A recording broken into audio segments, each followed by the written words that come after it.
Tout vrai liégeois connaît la statue de Charlemagne, cette statue qui trône aujourd'hui sur le boulevard d'Avroy.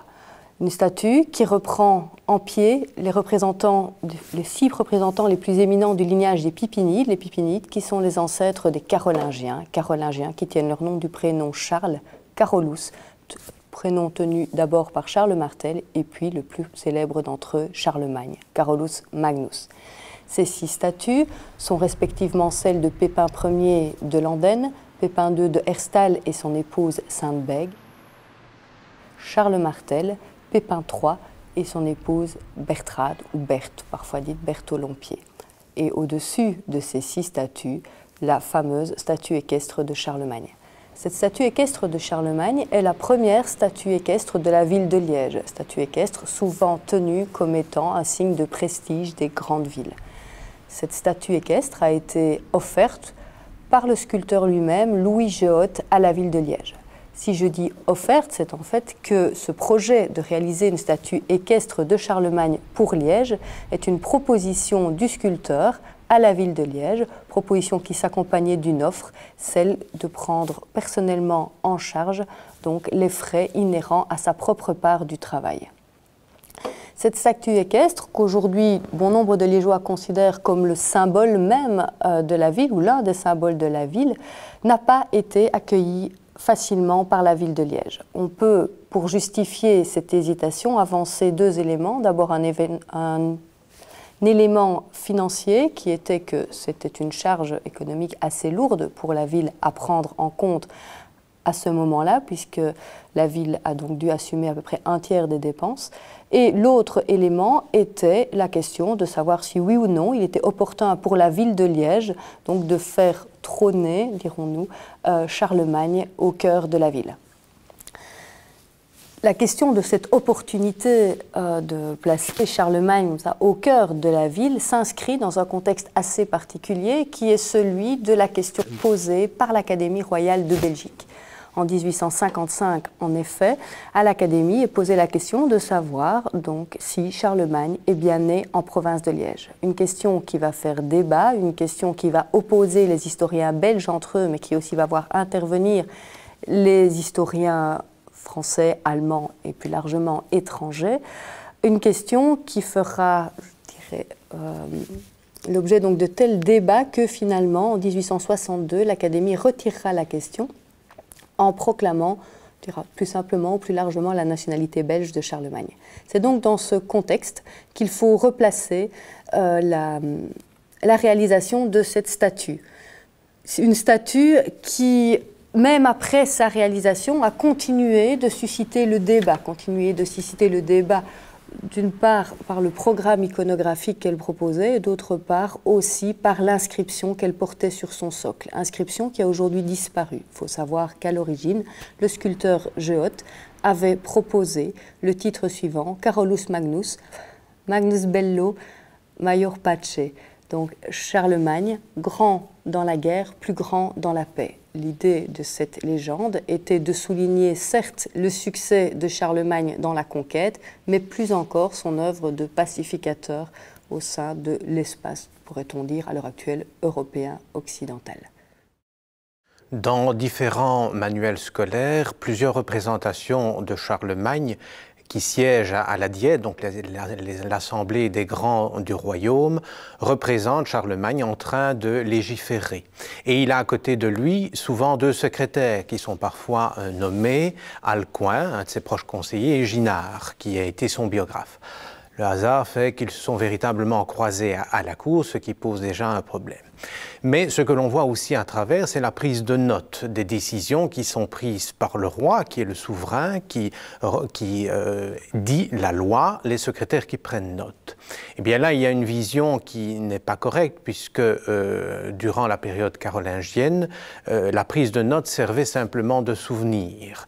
Les notes qui étaient prises servaient de mémorandum et n'étaient pas nécessairement prises au moment de la diète, mais après, pas au moment de l'assemblée, quelque temps après. Et ça servait de mémoire aux missi dominici, qui sont bien connus, pour lorsqu'ils se rendaient sur le territoire du royaume puis de l'Empire. Et pourquoi cette manière de procéder? Parce que ce qui importait, c'était la parole du roi. À partir du moment où il avait parlé, le verbum regis, la loi devait être exécutée. Mais pour garder le souvenir des décisions royales, on prenait quelques notes, ce qui explique pourquoi les capitulaires, les fameux capitulaires, sont souvent, ne se ressemblent pas, ils n'ont pas la même forme, les mêmes formules ne sont pas utilisées, il y a parfois même des contradictions ou sont parfois extrêmement synthétiques. Donc les décisions passaient par la parole plus que par l'écrit, même si, effectivement, durant cette période, dans le cadre de la Renaissance carolingienne, une importance croissante est octroyée à l'écrit. Alors, quelle est la raison de cette représentation des secrétaires qui prennent note?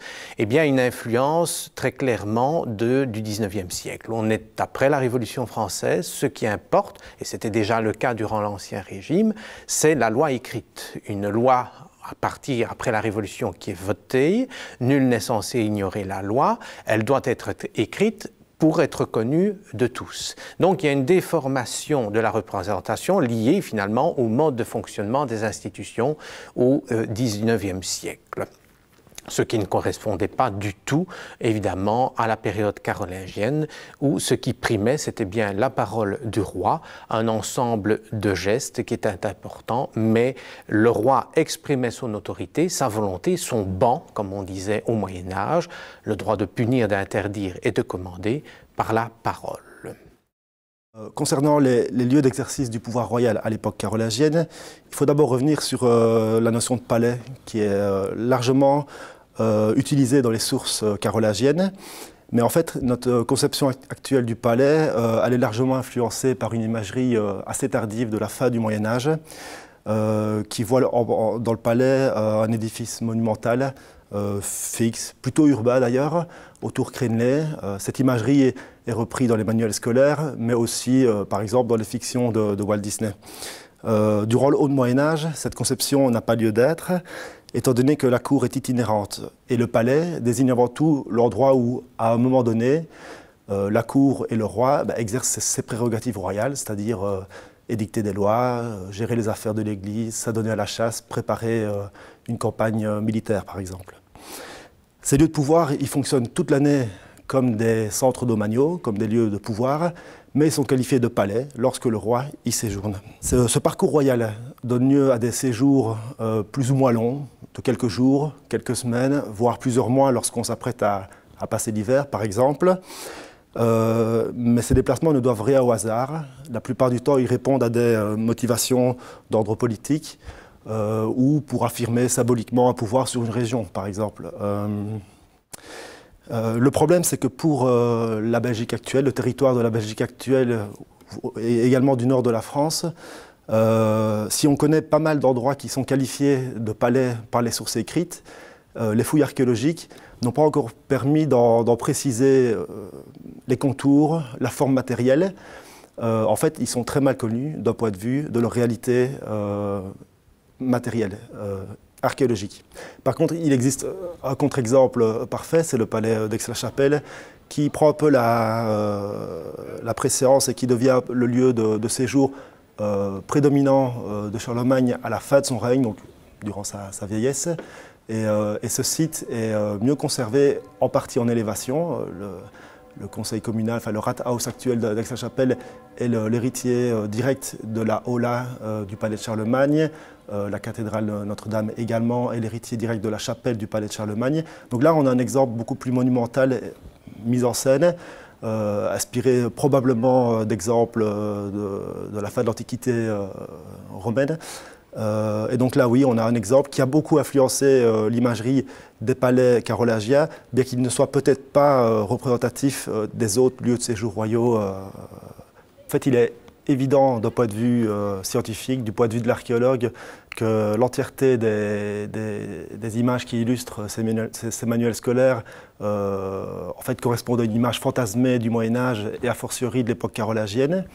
Mais il faut bien avouer que si on devait en 2014 fournir une image plausible, crédible, étayée par des sources archéologiques ou historiques, on serait bien ennuyé. Et je pense qu'on projetterait probablement nos a priori actuels, comme l'ont fait nos prédécesseurs au cours du temps. Donc il faut être très prudent sur la question.